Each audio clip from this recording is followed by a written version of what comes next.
And eto naman guys, eto yung surrender. Ibig sabihin nito natatapos yung mga gulo, no? Kung merong mga gulo, gusot, conflict, away, kayo with other people, kahit kanino, pwedeng sa jowa nyo, magulang nyo, kapatid nyo, kamag-anak, kapitbahay, best friend, kaklase, kahit sino mga kapiksi. Kung meron kayong conflict sa kanila, parang ceasefire na ito. Pag sinabing ceasefire, suko na, surrender na. Tapos na ang laban, tapos na ang awayan. So, may nagsusurrender. It's either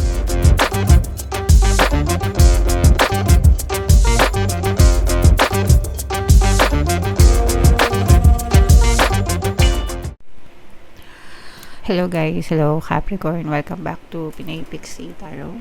Ang pamagat ng episode natin for tonight is OOTM, Oracle of the Month guys, para ngayong March para sa Capricorn, Sun, Moon, Rising sign, and Venus. Meron tayong tatlong set ng decks dito guys.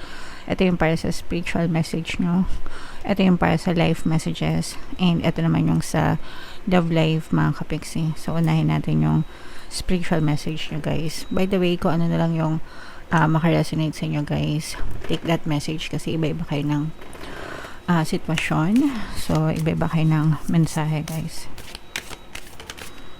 So yung first message natin para sa inyo, awakening guys, no? For some of you, maaari kayo nagkakaroon ng awakening, spiritual awakening, or whatever, energetic upgrades, a new way of being, integration. So parang nagkakaroon dito ng transformation, pagbabago, parang nagigising kayo, meron kayong mga nare-realize mga kapiksi habang tumatagal, habang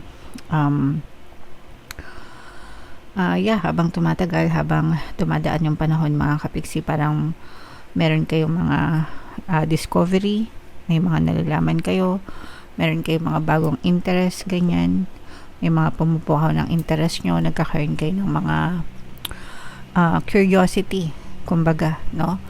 And inaalam nyo yung mga bagay-bagay na tungkol doon sa kung ano man yung nagkakaroon kayo ng interest with.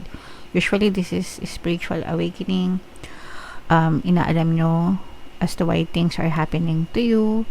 Pwedeng yung mga hindi mo na-experience dati, na-experience mo na ngayon, yung mga ganun. So this will not resonate with all guys, but if you feel like it's resonating with you, wala naman kayong dapat ikatakot kasi we're all spiritual beings, no? In a human form. Nasa katawan tao tayo, but we are all spiritual beings. So it's normal na magkaroon tayo ng spiritual awakening sometimes kasi lumalakas yung ating mga spiritual senses than normal people guys, and okay lang yun. And kung gusto nyong malaman know more about it, magsaliksik kayo, mag-research kayo, pero kung gusto nyo naman deadmahin, okay lang din guys, kasi it's your life, kayo naman yung masusunod kung anong gusto nyong mangyari, kung ano yung mga gusto nyong malaman, kung hanggang saan, no, yung gusto nyong alamin mga kapiksi. Alright? So yan yung ating spiritual message for you guys. Ito naman ay para sa life messages. Shuffle ko to guys. Habang sinashuffle ko to, panoorin nyo muna yung video natin regarding sa ating paano mag-manifest ng abundance video course. Kapiksi, sawa ka na ba sa mga struggles at hirap sa buhay mo? Masipag ka ba at masikap sa buhay ngunit hindi ka pa rin umaasenso? Ilang beses ka na bang nag-attempt mag-negosyo at mag-invest pero palagi ka pa rin nalulugi? Sa pagkakataon na ito ay maaaring may subconscious beliefs ka na nagiging balakid sa iyong pag-unlad at pagyaman. Introducing, paano mag-manifest ng abundance video course. Dito ay matututunan mong ma-overcome ang mga balakid mo para tuluyan ka ng umunlad, umasenso, sumagana, maging matagumpay, successful at maswerte sa iyong kabuhayan, pera, trabaho, negosyo, salapi at kaperahan ng bonggang-bongga. Dali, mag-send na ng email sa pinoypixie@gmail.com at simulan na ang iyong pagyaman ngayon. Alright, so sa lahat ng gusto mag-avail ng course guys, mayroon tayong paano mag-manifest ng abundance video course, paano mawala ang third party at magkaroon ng harmonious na relationship, paano pabalikin si extra-vice breakup. Sa mga interesado guys, mag-send lang kayo ng email sa pinoypixie@gmail.com. So ito yung mga spiritual messages nyo guys. Ito, ibig sabihin nito, meron kayong pagdidesisyonan or meron kayong importanteng pagdidesisyonan and nakapagdesisyon na kayo. Okay? So, applicable to sa kahit anong aspeto ng buhay nyo. Pwedeng sa trabaho, sa negosyo, sa love life, sa buhay, life in general, yung mga gusto nyong gawin, ganyan. So, probably for the longest time, parang nahihirapan kayong manimbang, no?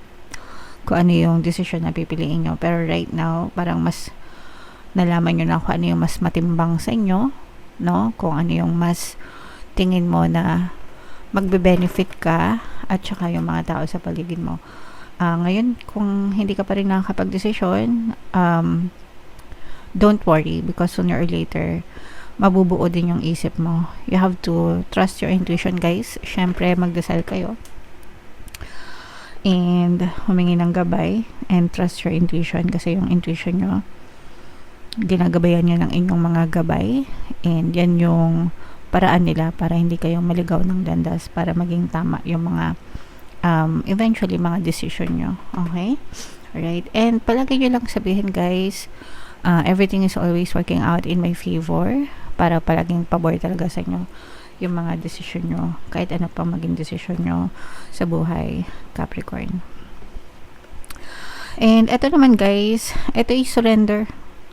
Ibig sabihin nito natatapos yung mga gulo, no? Kung merong mga gulo, gusot, conflict, away kayo with other people, kahit kanino, pwedeng sa jowa nyo, magulang nyo, kapatid nyo, kamag-anak, kapitbahay, best friend, kaklase, kahit sino mga kapiksi. Kung meron kayong conflict sa kanila, parang ceasefire na ito. Pag sinabing ceasefire, suko na, surrender na.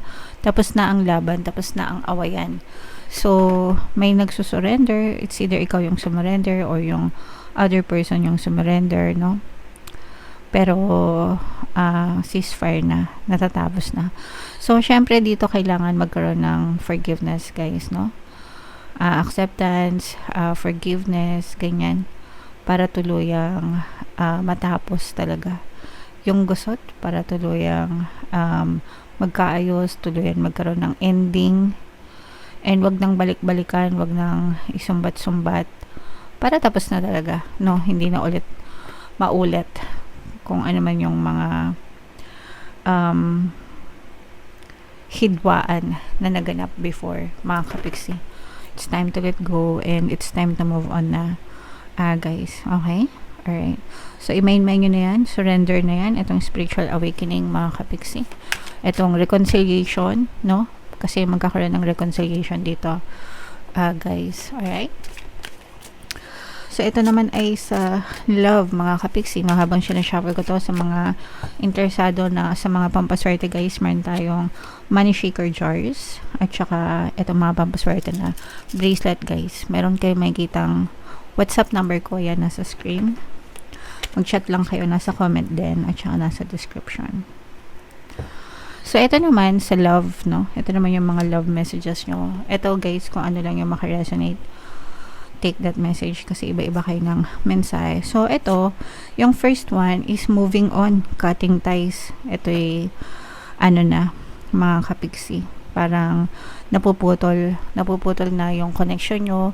Pwedeng nagkaroon na kayo ng separation with this person and tanggap nyo na yung separation na yun and ready na kayo to move on, to move forward with your life. Kalimutan yung person na yun, kalimutan yung lahat ng nangyaring hindi maganda sa relationship and ready na kayo to receive kung ano man yung next para sa inyo, para sa relationship. Whether magkaroon kayo next time ng person na yan or magkaroon ka ng next time with another person.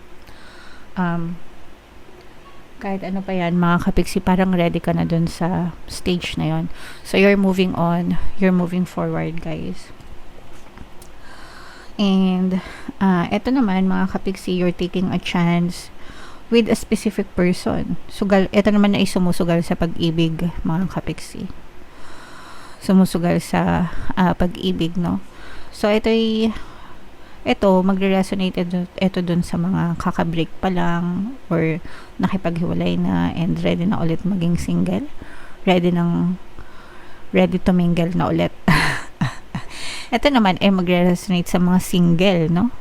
If you are single, parang ready na kayo makipagsapalaran para sa bagong specific person or sa bagong relationship without fully knowing kung ano yung pagkatao ng person. So, pag-ibig naman guys, sugal talaga yan. Sometimes kahit nasabihin natin kakilala nyo, 'di ba? Minsan parang nasa isang circle of friends lang kayo. Pwedeng friends din kayo, ganyan. Tapos sumagal kayo sa relationship. Biglang nag-iiba, 'di ba? Kasi syempre iba na yung demands dahil in a relationship na hindi kagaya ng friends lang. Hindi nyo talaga malalaman yung intention ng person hanggang hindi nyo nakakarelasyon. Okay, kahit nasabihin natin na excuse me, kilalanin nyo muna yung pagkatao ng person bago kayo sumagot, bago kayo maging in a relationship sa kanila. Pero sometimes, kapag kayo na, doon nyo na nakikilala yung totoong ugali. Kasi iba yung ugali guys pagdating sa mga friends, 'di ba? And iba talaga yung ugali pagdating sa mga lovers, mga kapiksi. So, ibang-iba. So, hindi porket na-develop kayo dahil friends kayo, ganun na rin yung ugali niya kapag kayo na. So, sometimes nag-iiba talaga. Alright? But, yeah. So, take the risk kung gusto nyo, guys. And let me know kung saan kayo nakaresonate. Dito ba sa spiritual? Dito ba sa life messages? Or dito ba sa love life, guys? Comment down below, mga kapiksi. Ito yung ating 2026 kapalaran. Ito naman yung ating success stories ng paano mag-manifest ng abundance video course. Ito yung ating money shaker chores, guys. Thank you for liking, sharing, and subscribing. See you next time. I love you all. Have a nice day. Bye-bye.